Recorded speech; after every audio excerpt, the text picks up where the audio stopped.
পরীক্ষার আগের রাতে গিয়ে তোমার হাতে খুবই কম সময় আছে, আগামীকালকেই তোমার পরীক্ষা, হয়তো আর 5-6 ঘন্টা তুমি পড়তে পারবে, তখন যদি তোমার সামনে এই মোটা মোটা বইগুলো দেখো, তাহলে কিন্তু তুমি আসলে মানে কোথা থেকে শুরু করবে কোথায় শেষ করবে এটা আসলে তুমি বুঝতে পারবে না।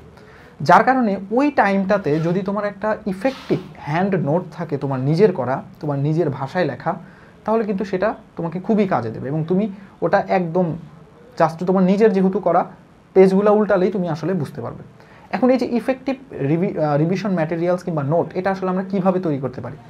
আচ্ছা দেখো, একটা ইফেক্টিভ রিভিশন ম্যাটেরিয়ালস কিংবা নোট করার জন্য প্রথমে কী করবে, আমি তোমাকে আগের ভিডিওতে বলেছিলাম যে তুমি কেমিস্ট্রি কীভাবে পড়বে, সেখানে বলেছিলাম একটা টিচারকে ফলো করবে, টিচারের লেকচারগুলো ফলো করবে এবং ওই টিচারের লেকচারগুলো তোমার খাতায় থাকবে। সো ওই যে টিচারের লেকচারগুলো, ওইটাও তোমার হচ্ছে রিভিশন ম্যাটেরিয়ালস কিংবা নোটের একটা অংশ। এখন টিচার তো তোমাকে বইয়ের সব কিছু পড়াবে না, সো সেই ক্ষেত্রে তুমি কি করবে? এখন ধরো গুণগত রসায়নের একটা টপিক ধরো দ্রাব্যতা, একটা টপিক ধরো দ্রাব্যতা, দ্রাব্যতা একটা টপিক। আচ্ছা, তুমি নোট করার ক্ষেত্রে তাহলে প্রথমে কি করবে?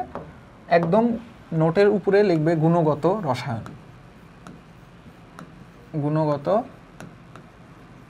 রসায়ন, এবং এটা তোমার বারবার করার দরকার নেই, কারণ তুমি তো এইচএসসিতে তোমার এত সময় নেই যে তুমি একদম মানে অনেক সময় ভরে নোট করবে, এটা করার একদমই দরকার নেই। তুমি যখন টিচারের লেকচারটা দেখবে, ওই লেকচারটা যখন তুমি যেই খাতায় নোট করবে, ওই খাতাটাই তুমি ধরে রাখো যে এটাই হচ্ছে তোমার ফাইনাল নোট হবে। কিভাবে হবে? ধরো তুমি যখন নোট করেছো গুণগত রসায়ন লিখে, টিচার তোমাকে দ্রাব্যতা পড়িয়েছেন, তাহলে টিচার তোমাকে সঙ্গত কারণে দ্রাব্যতার সংজ্ঞা, দ্রাব্যতার উপরে বিভিন্ন নিয়ামকের প্রভাবক, এরপরে দ্রাব্যতা রিলেটেড ম্যাথ এগুলো করিয়েছেন। এখন এর বাইরে তুমি কি করবে? তোমার কাছে কিছু এক্সট্রা পেজ রাখবে, কারণ তুমি তো নোট করে গেছো, তোমার তো খাতায় আর জায়গা নেই, তাহলে সেই ক্ষেত্রে তুমি কি করবে? এক্সট্রা পেজ রাখবে এবং একটা গ্লু রাখবে। এখন যখন তুমি এই অধ্যায়টা বা এই টপিকটা তোমার খাতা থেকে রিভিশন করবে এবং তুমি অলরেডি বই পড়ে ফেলেছো, বাজারের কোশ্চেন ব্যাংক দেখে ফেলেছো, বইয়ের পেছনের কোশ্চেন ব্যাংক সলভ করা শেষ, এত কিছু করা যখন শেষ, তখন যখন তুমি তোমার এই নোটটা আবার পড়তে যাবা, তখন তোমার কাছে মনে হবে অনেক কিছুই নোটে নেই, যেগুলো এমসিকিউতে আসতে পারে, অনুধাবনমূলক কিংবা জ্ঞানমূলকে আসতে পারে, কিংবা একটা খুবই গুরুত্বপূর্ণ কোয়েশ্চেন যেটা ধরো তোমার কোনো একটা ইউনিভার্সিটির কোয়েশ্চেন ব্যাংকে তুমি পেয়েছিলা, সেটা তোমার টিচার মিস করে গেছেন। তাহলে সেই ক্ষেত্রে তুমি কি করবে? তোমার কাছে যে এক্সট্রা লুজ পেজ থাকবে, সেই পেজগুলোতে তুমি সুন্দর করে এমসিকিউতে আসতে পারে বা জ্ঞানমূলকে আসতে পারে, এরকম ধরো জ্ঞানমূলকে আসতে পারে, এইরকম তুমি বুলেট পয়েন্ট দিয়ে লিখে রাখবে। এরকম ধরো বুলেট পয়েন্ট দিয়ে বা অ্যারো চিহ্ন দিয়ে তুমি এভাবে লিখে ফেলবে যে এগুলো হচ্ছে জ্ঞানমূলক কিংবা এমসিকিউ এর জন্য গুরুত্বপূর্ণ। এরপরে কোনগুলো অনুধাবনের জন্য গুরুত্বপূর্ণ, তুমি লিখবা অনুধাবনমূলক,